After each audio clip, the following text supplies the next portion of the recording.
Welcome back to Jeff's Garage. Just finished up the door on my Cabinet Humidor. Very actually simple door, simple process, a lot like a cabinet door. There's a couple options you can use. You can use glass if you wanted to, but I wanted to give mine the best chance at humidity. So what I did was, as you can see the edges right here.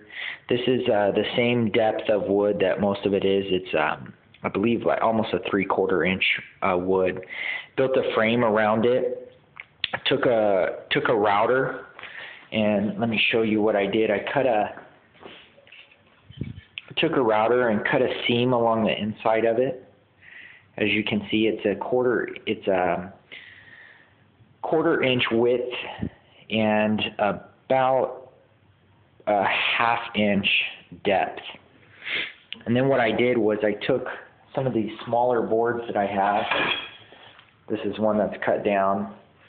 They're a 1/4 inch, and I sanded them on the edges so that it would slide in smooth but still give me a tight fit. Put glue along the edges and pretty much slid them in so that it gave me my panel door. So as you can see, these are each different boards. They're about, I believe, 6 to 7 inches in width. And because I was going to have to cut the last board that I slid in down, what I did was I measured how much it was going to be longer so that everything would be symmetrical and I wouldn't have one short board at the bottom that would be noticeable. What I did was I cut two, I believe it ended up being about a 1 1/8 inch board. So I have 2 boards coming from the bottom, then 1 board, then 2 full-size boards, then another shorter board, and then 2 full-size boards. So it should give it a pretty good look once everything's done and sanded with. And it's literally just like a cabinet door. If you pull your cabinet doors apart, if you've ever done a cabinet kitchen, you'll know that the inside of the cabinet door, the middle part, unless you have solid wood, flat cabinets, is just a thin piece of wood. The Spanish cedar, being that it is a hardwood, is definitely going to be able to hold the moisture a lot better than glass wood. And that's kind of why I made my decision to do it this way, was because when I started thinking about doing the glass, I was just going to be losing too much humidity, and the cigars weren't going to stay humidified as much as I would have liked. So pretty much that's where we're at right now. Let me go and show you what else I've done over here. The Cabinet Humidor is pretty much finished.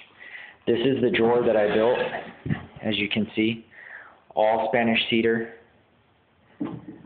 Was able to measure it good enough where I didn't use any hinges, and it fits perfectly on both sides. So everything's ready. That's the inside again. And the top drawer. The top drawer, I wanted to make it bigger because I have so many loose cigars that I really wanted to just take advantage of and be able to keep quite a bit in there. So just in that top portion alone, I'm probably going to be able to hold a good 100 cigars, 125. And down here, obviously, I'm going to be able to hold a lot more than that.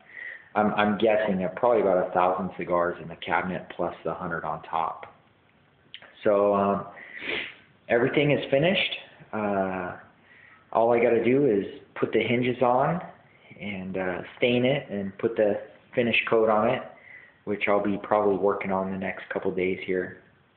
The wood that we have in our house, a lot of our furniture and stuff is the dark wood. So what I'm going to be using is the Minwax Jackal Bean stain, if that's how you pronounce it. And just one coat. The coat makes it, because the Spanish cedar is already a red wood, the one coat really makes it a nice dark finish. And if you use Jackal Bean on oak, a lot of times the darker you want it, you got to put multiple coats. But the Spanish cedar really brings it out, the dark color wood, right off the bat. So the next video I'm going to show you hopefully within the next week or so I'll have it posted, will be the final thing. It'll have the hardware on it that I've selected for it, and you'll be able to see the finished product. So once again, if you have any questions for me, with like a similar humidor, I started working on some small humidors with my black walnut wood that I have. That's going to hold probably about 40 to 50, and then I got another one set up that's going to hold about 20 to 25, and I'll go ahead and do a little short video on those once I get those taken care of. But anyways, if you'd like to get a hold of me, my email address is jeff, as in Frank, Bowler, BOWLERT, @yahoo.com. Or you can also send me a message through my YouTube account. All right, so if you have any questions, or would like me to build you a humidor of your own, please feel free to contact me.